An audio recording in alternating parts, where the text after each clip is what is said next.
Next is where we get connected. Next is our medium-sized gathering to help you get to know your people and your place here at Lakeview. It's relational and informative, and Next parties are launching this fall to make big church feel small. It's for beginners who are looking for a way in, and for veterans who are looking for a stronger connection. This might not be for you, but it might be for someone you know. Why not invite them to a Next session and help guide them through? Here's our party planner, Kim, to tell you more about it. Hi, I'm Kimberly, and I'm the party planner for the Next Learning Parties. Come register with me in the lobby. We're looking forward to taking this party off-site to the Wall Street Common. There's going to be food, beverages, and a whole lot of fun. If you're looking for somewhere to bring your kids to run around and play, Indoor Playground starts on November 1st, Thursdays from 9:30 to 11:30 here at the church in the gym. Starting November 15th, also during Indoor Playground, I'll be teaching a free Pilates class to parents from 10:15 to 11 a.m. Just bring an exercise mat.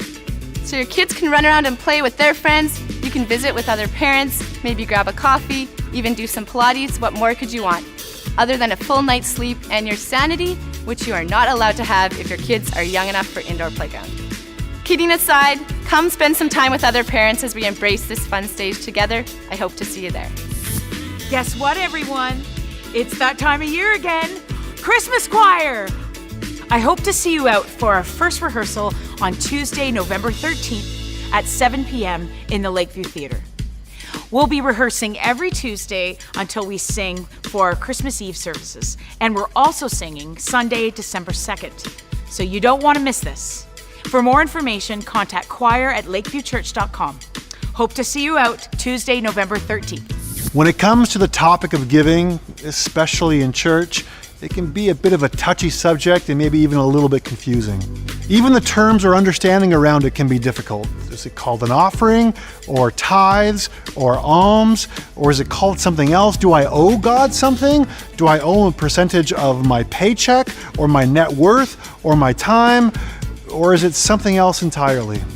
Simply put, the overarching ethic of Scripture is this, that everything you have belongs to God. God doesn't want a portion of you, God wants all of you. So when it comes to giving or the resources that we have, all of it is a gift from God. Part of this means that we invest or actually reinvest what God has given to us.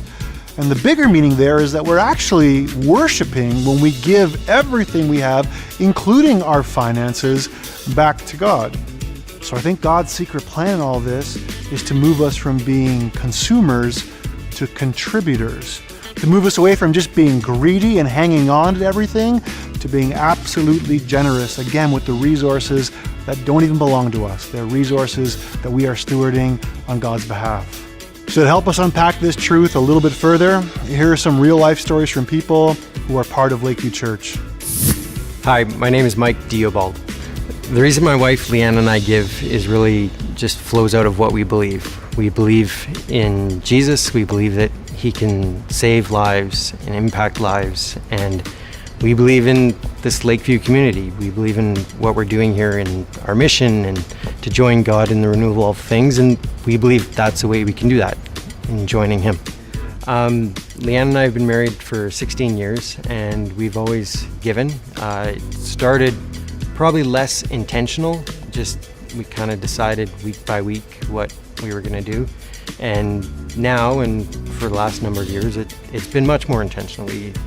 We kind of together work on what our plan is going to be.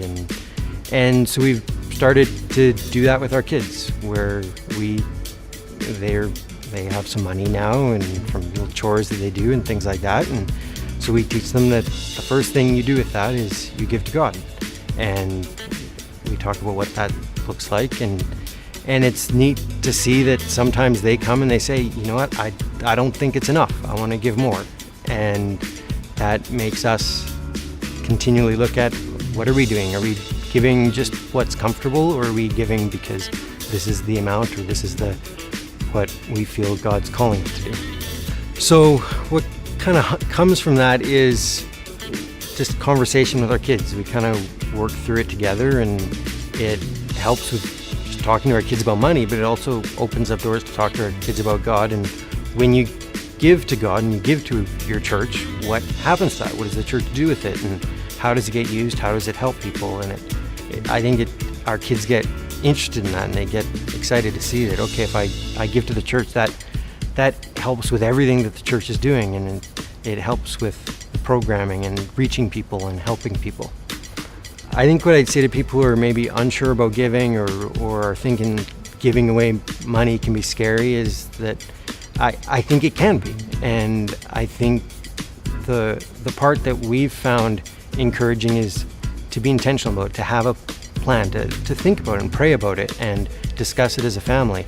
And the part that kind of excites me about it is you can see the impact that it has. In our society, there's so much that we use our money for that doesn't last. In a year or 2 years, it's in a closet or it's thrown out and there's nothing from it. Giving to your community, giving to Lakeview, giving to God can change people's lives, and it can last forever. Maybe that story sounds a little bit familiar to you. Maybe it's very close to your own story, or perhaps it's making you think a little bit around this idea of giving. To break it out even further, let me give you some stats, real-time stats, about how giving works here at Lakeview Church. So we ran the numbers, literally, and there are 528 giving households here at Lakeview. And out of those 528 giving households, 325 giving households give between $1 and $1,000 per year. So if you're not included in that number, what would it mean if you started giving? Or if you are included in that number, what if your giving became more regular? Or maybe think of it this way. What if you increased your giving, even by a small percentage? What if your $1 went to $2, or your $500 went to $1,000, or your $1,000 went to $2,000? What would that mean for Lakeview Church? And what would that mean for you? So the challenge to you is this: what are you going to do with all that God has given you? Because everything we have belongs to God. And I've got this picture in my mind that He's anxiously looking over us, wondering what we're going to do, how we are going to invest the good things that He's invested in us. So join in and give. And here are the ways you can give: on site during one of our services or at the info desk, online at lakeviewchurch.com, automatically through weekly or monthly withdrawals from your bank account. You can find that form online or at the back of your journal, or by texting 84321.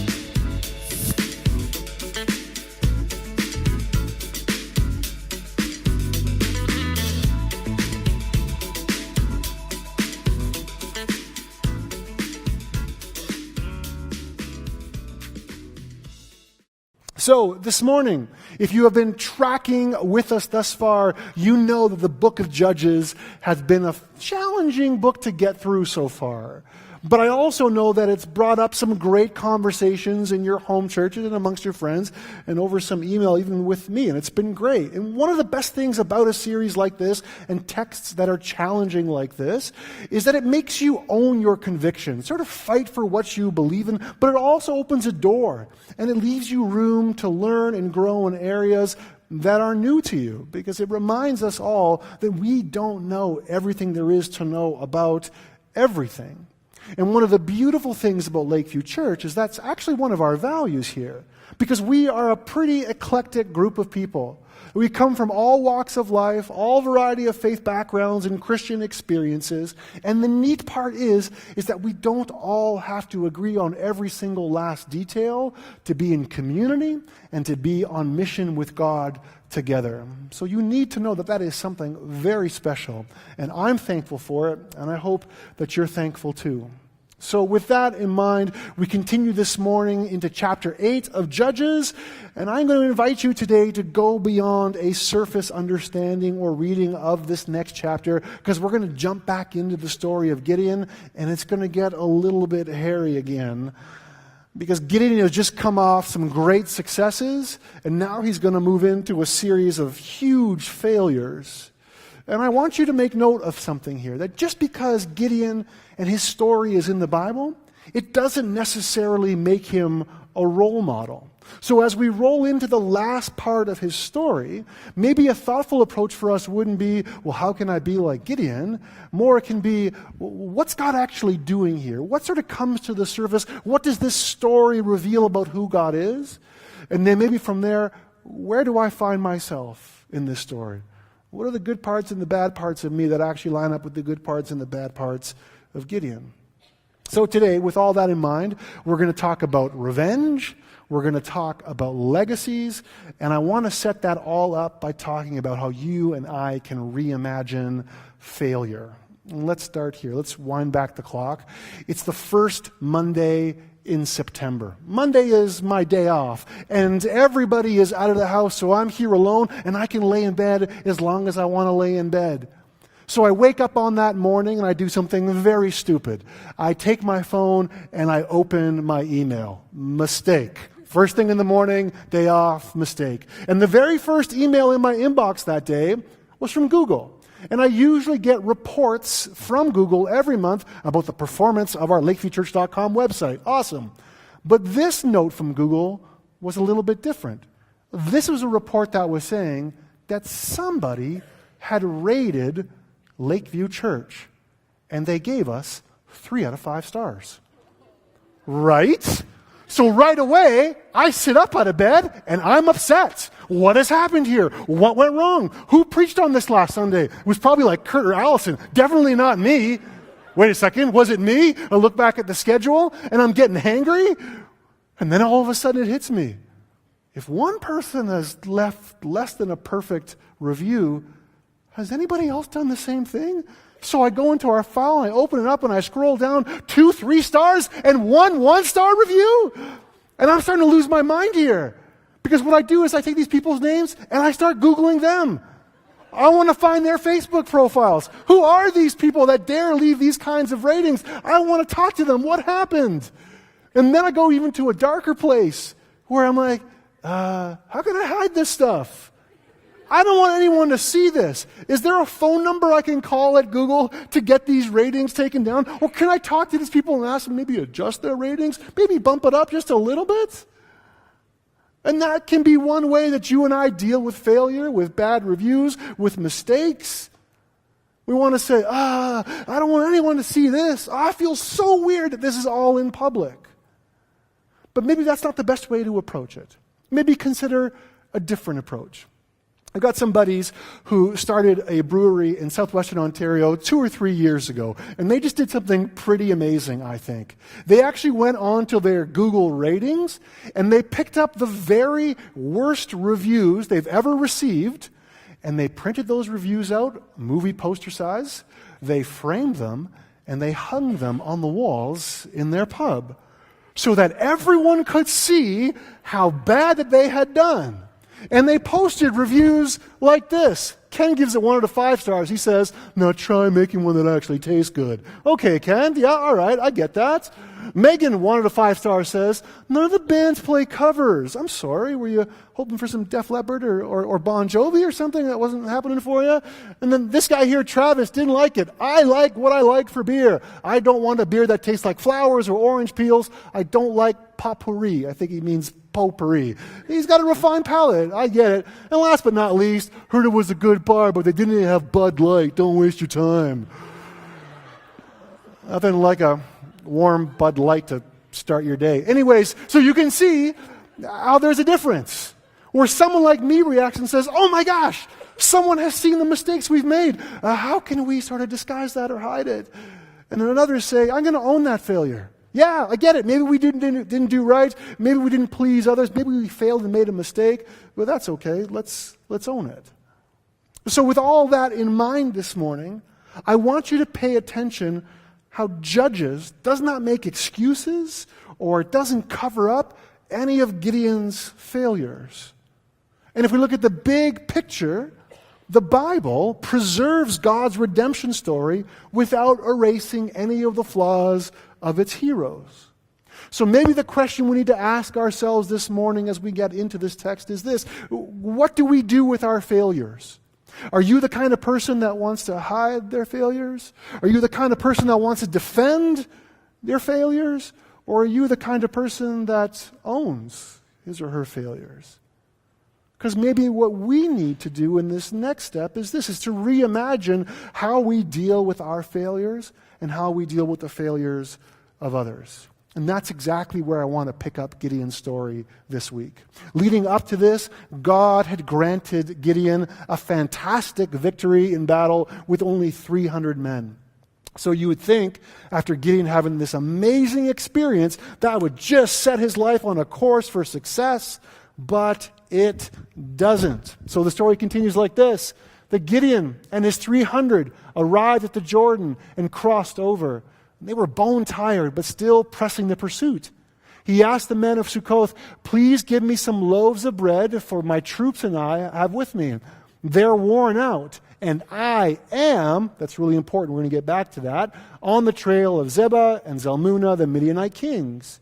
But the leaders in Sukkoth said, "You're on a wild goose chase. Why should we help you on a fool's errand?" And Gideon said, "If you say so. But when God gives me Zebah and Zalmunna, I'll give you a thrashing, whip your bare flesh with desert thorns and thistles."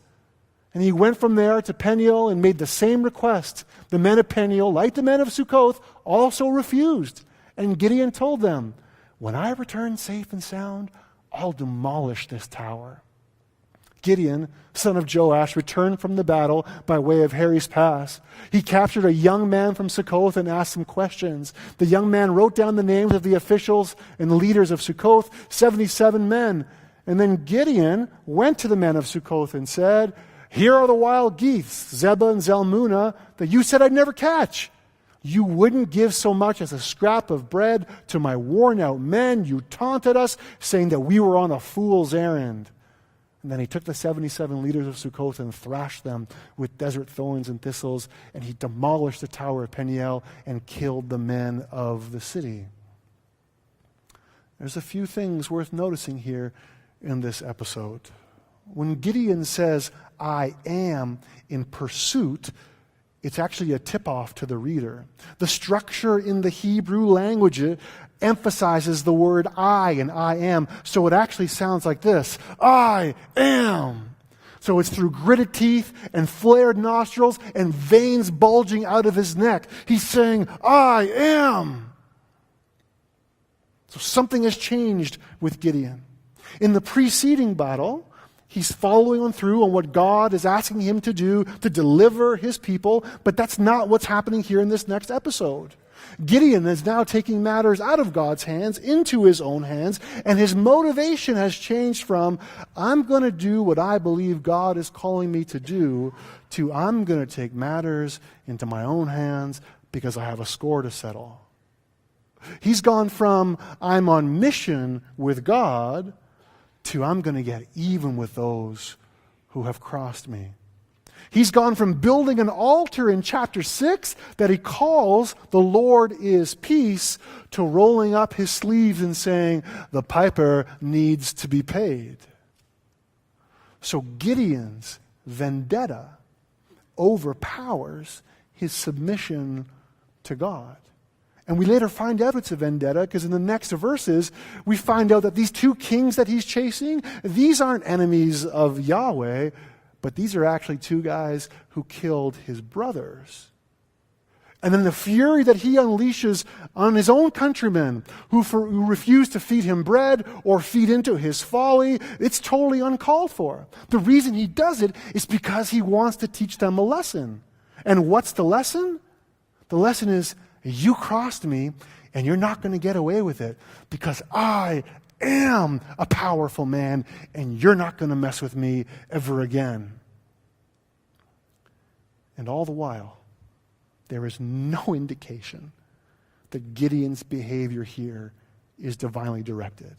And note that the narrator of Judges and the Old Testament, for that matter, doesn't bother to correct Gideon or say that his behavior is unbecoming. But in this moment, Gideon is trying to come off as the tough guy. But what he's actually doing is just revealing his major weakness. Think of it like this: that never does the human soul appear so strong as when it forgoes revenge and dares to forgive. So maybe something that we can draw from this episode here is that revenge is actually weakness. To hate is actually a form of weakness. To get even is showing weakness. To hold grudges or to keep score or to seek retribution is weakness. And on top of that, it's not God's way. Because notice again how quiet God is throughout this whole episode.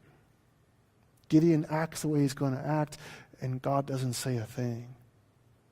And I would say to us this morning that my guess is that God isn't supportive of us either when we take matters out of his hand and we take them into ourselves and we even the score with people who have hurt us, damaged us, or failed us. So maybe the big question for us here this morning is this.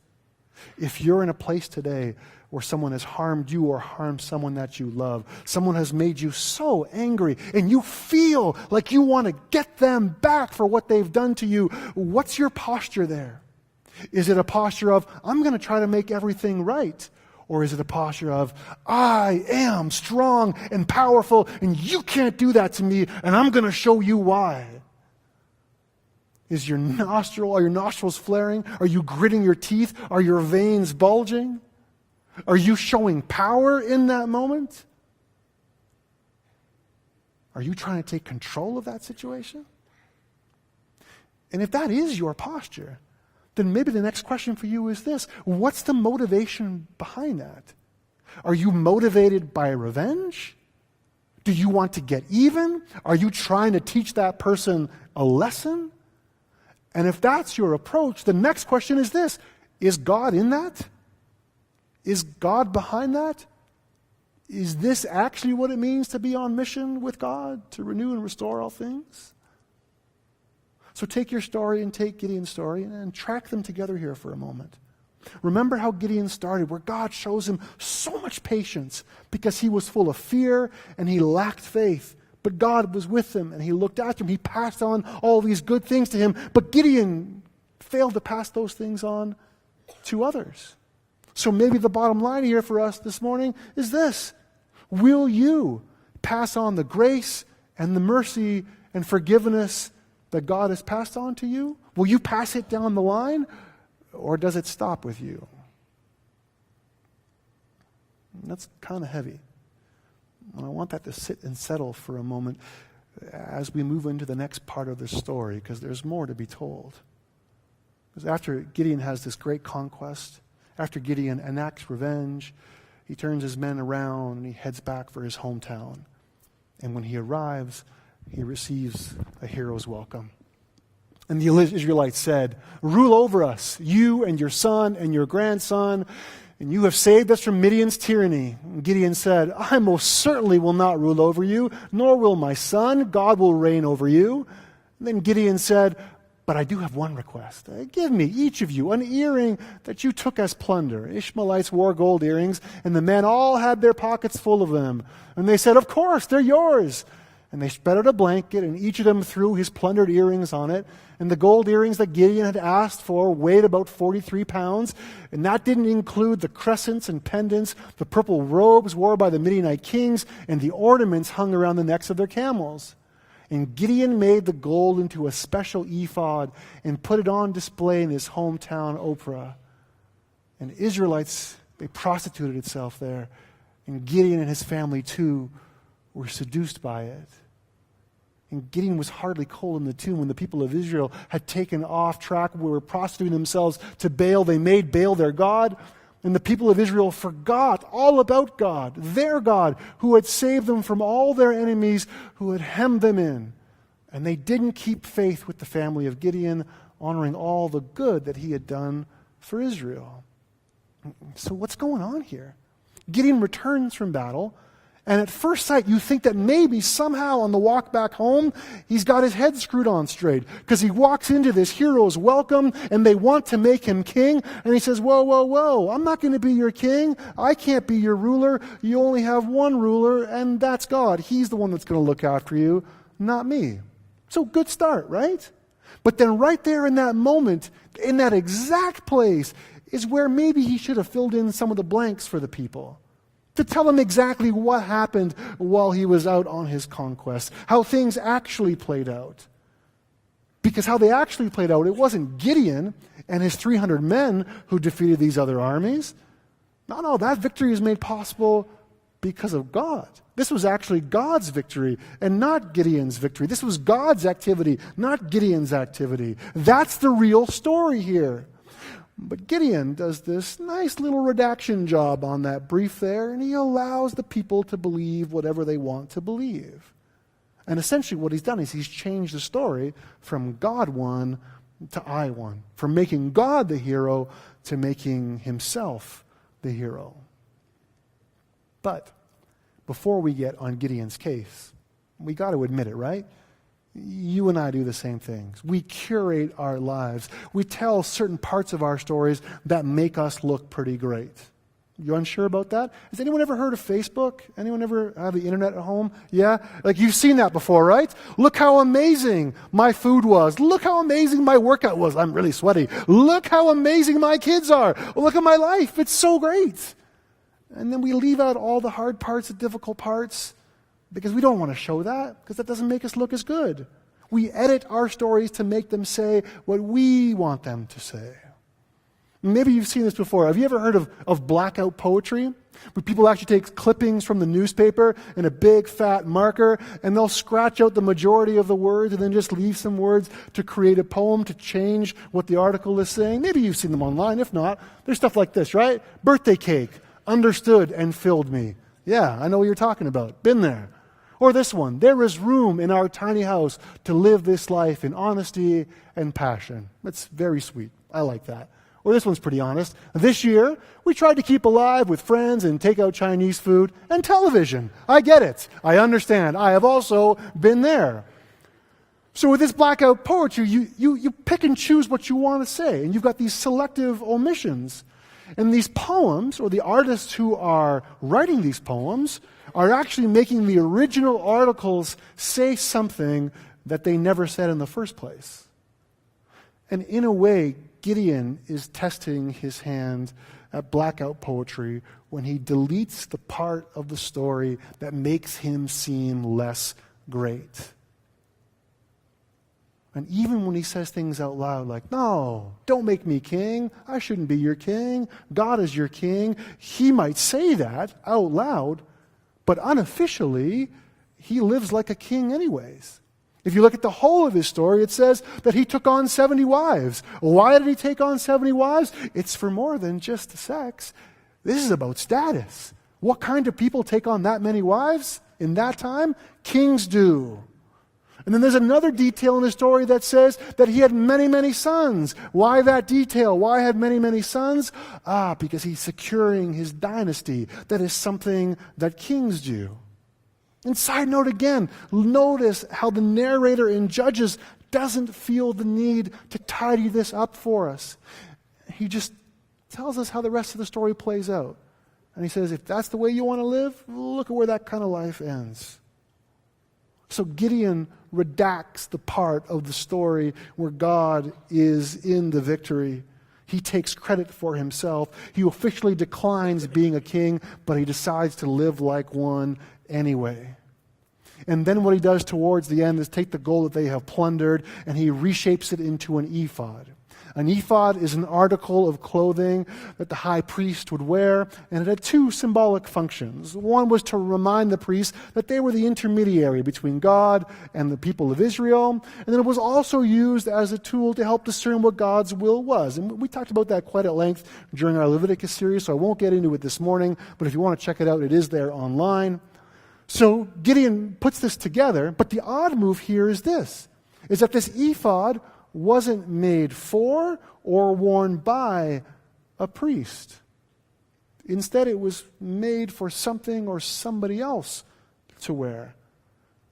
And the way the story goes, we don't get the exact details. Judges doesn't tell us. But it does give us this really weird line that they make this ephod, and then right away, the text says that Israel fell into idolatry. What? What's going on here? So scholars are divided as to actually what is going on here. One group says this. They think maybe what happened is that Israel reverted back into Baal worship, but they kept some of this Yahweh worship at the same time. They mixed the two together. There was this sort of syncretic action saying, we'll do a bit of Baal, a bit of Yahweh, just to make sure all our bases are covered, and then things go downhill. Others would say that there's a very curious word there, or a word phrasing, because your Bible might say this ephod was created, and then the people began to worship it. So for some scholars, that brings them back to an earlier tale in the story of Israel. When else did that happen, where people melted some gold down they took from a foreign place and then turned it into an idol to worship? It was with Aaron and the golden calf, remember? So some scholars say there's a connection there. There is something that is happening. They're moving away from worshiping God to worshiping a God they made by their own hands. And still others would suggest this, that the change and the ambiguity we get towards the end of this story is actually a reflection of the change and the ambiguity that we see in Gideon. Because in one of his final moves in life, he creates this piece of clothing to be worshipped or to be worn, and at the very least, to remind people how amazing and how great he is. And part of the tragedy there is this, is that earlier on in Gideon's life, he was actually clothed with something else. Judges 6 says, but the Spirit of the Lord clothed Gideon, and he sounded the trumpet, and the Abiezrites were called out to follow him. And that is the juxtaposition that the story of Gideon and Judges leaves us with. Gideon begins his career toppling these Baal idols in his hometown. And then he comes full circle, and by the end of his life, right back in his hometown, he sets up another idol. Or if we track his story at large, he starts afraid, he's fearful, he's timid, he has no faith. But then God steps in, clothes him with his Spirit. He does these amazing things. But by the end of his life, he's no longer clothed with God's Spirit. No, he's clothed with arrogance and pride. And by the end of it all, his legacy is dark. Because verse 34 states that Israel didn't even remember that it was the Lord their God who had granted them the victory. And I wonder if the reason why they didn't remember that it was God who actually won the victory is because Gideon never told them. So then for you and I this morning, perhaps this story of Gideon gives us one last reminder, and it's this, that as Christians, our successes, all the good things that we do, all the glory that we receive in this life must be reflected back to God. Why? Because he is the one who gives the strength to do all of these things. And the neat part is that when we take this posture of not saying, I'm so awesome, but God is so awesome, it makes it very difficult for us to be prideful, to be greedy, to be unkind, or to seek revenge. Because we recognize all of who we are is tied back to God. And maybe the very last reminder here is this, is that for us as Christians, when we leave a legacy in this life, our legacy as Christians isn't, look how great I am. It's more, look how great God is. We don't think to ourselves, man, when I die, I really hope they build a Joe Manifold Memorial Wing on the back end here at Lakeview Church. Maybe it'll be stocked with records and maybe nachos and maybe some pretty good scotch. Is that what I want? Is that what I'm working towards? Or is it saying, I want to live my life in such a way that my friends and family look at me, and even if they can't name it, they'll be able to sense that that person was clothed with the Spirit of the Lord. Because he or she lived their lives in such a way not to say, look at me, I am so great. But they lived in such a way that said, look at God, look how great God is.